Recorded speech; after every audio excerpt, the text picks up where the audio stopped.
All right. So today we're going to dive into something a little different, but honestly, it's everywhere. The whole evolution of the word woke and how it turned from a simple awareness into, well, this crazy culture war where everybody's either waving it like a flag or using it as an insult. And look, I've seen a lot of terms drift and shift over the years working in tech and governance.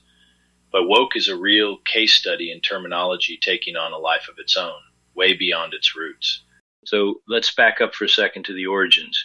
Woke actually started in African American English, long before Twitter and 24-hour news cycles. It wasn't even just about being politically correct. It was, a call for vigilance, especially around issues of racial prejudice.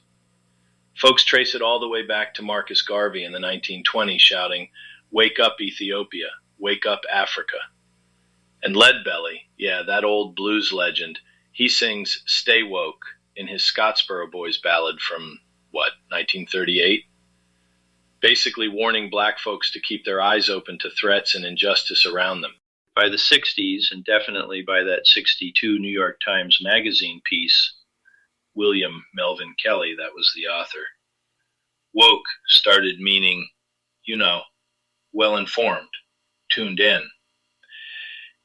And there's this great line from the 1971 play Garvey Lives. "I've been sleeping all my life. And now that Mr. Garvey done woke me up, I'm going to stay woke." It really speaks to that shift from ignorance to awareness, which, you see in a lot of social justice lingo, but not always with the same depth.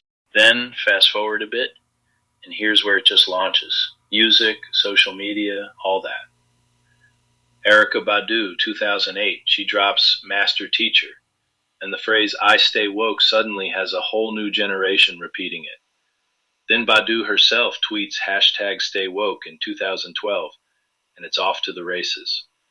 Tied into movements like Black Lives Matter after Ferguson in 2014. Now, woke doesn't just mean racial justice. It's expanded to cover, sexism, LGBTQ rights, you name it. Suddenly, it's a catch-all for progressive ideals, and everyone's got an opinion about what it means. That's about where things kind of take a sharp turn. So around 2019, woke gets taken up, not lovingly, by critics, right? Politicians and pundits start using it in a sarcastic or just flat-out nasty way. In the U.S., you got Florida's governor talking about making Florida where woke goes to die, passing stuff like the Stop Woke Act. And apparently President Trump, wait, did I read this right? He did an executive order to ban woke AI in the federal government. I never thought I'd hear woke and AI in the same sense, but, it's 2025 and here we are. And it's not even staying here. France is all le wokeisme. The UK has Woke Watch on GB News. Even India, Australia, Canada, they've all grabbed this term, twisted it for their own political conversations.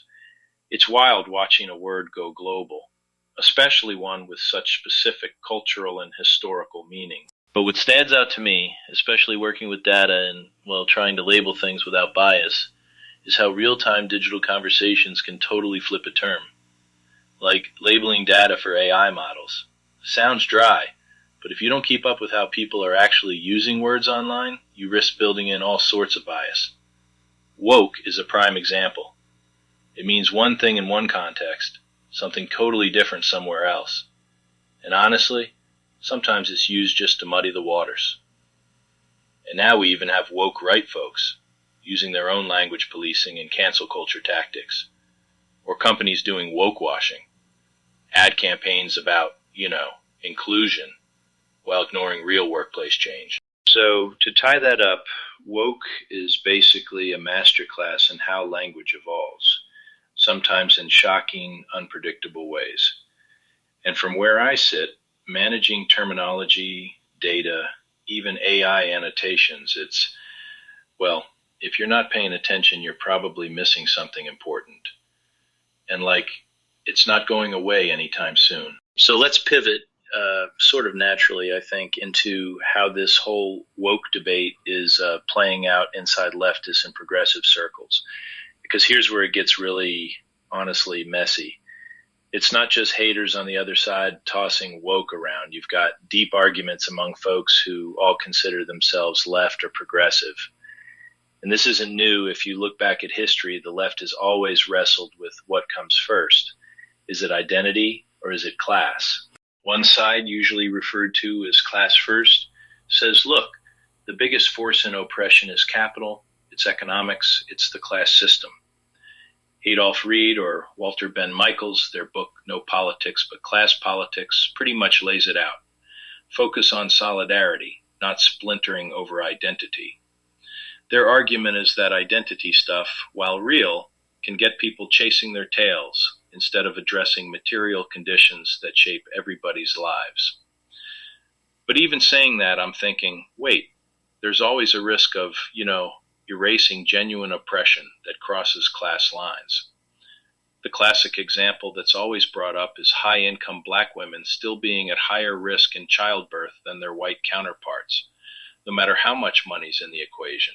The counterpoint, sometimes labeled as identity first, though I admit that term's a little loaded, is more like, okay, but if you overlook identity, you're missing targets of specific oppression, like trans folks or racial minorities, that need focused attention, even if the end game is, fight the whole system.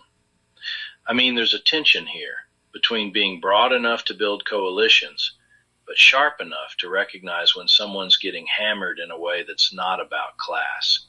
Then there's this thread about elite capture, a term Olufemi O. Taiwo and Catherine Liu really unpacked in their books. The gist is there's this sort of professional managerial class, the PMNC, that swoops in, grabs the banner of social justice, and uses it more to polish their own image or keep their seat at the table than to actually shift power to marginalized communities.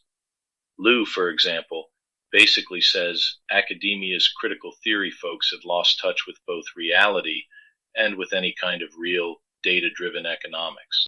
But, and this is like the merry-go-round of leftist debate, Adolph Reed, who's all about class first, even calls Taiwo's critique the quintessence of neoliberal leftism, basically accusing it of just making peace with elite capture and big, flashy, radical language, but no actual change. It's performative, at least in his words. Part of what's wild is when you go back to the original identity politics from the Combahee River Collective, the intent was genuinely materialist. They saw identity as the launch pad for real coalition and analysis, a process of becoming, not just I am X, so I get Y. But now, modern discourse sometimes gets twisted into, who has it worse competitions, and an endless focus on subjectivities, leaving class on the back burner. I've read or tried to read a bunch of the critiques people point to, elite capture, virtue hoarders, the Adolph Reed and Walter Ben Michaels stuff, Ken and Malik on solidarity, even pieces by Nancy Fraser and Mark Fisher's Exiting the Vampire Castle. They all in different ways pick at the same scab. How do we build a politics that's universal enough to address shared exploitation, but also responsive to lived realities and not just, grand theory? It kind of ties back to what we talked about in previous episodes, especially when we dug into business glossaries or the real-world consequences of terminology and governance. Whether you're talking data, social justice, or even AI, words matter, and who gets to own them? Well, that might matter most of all.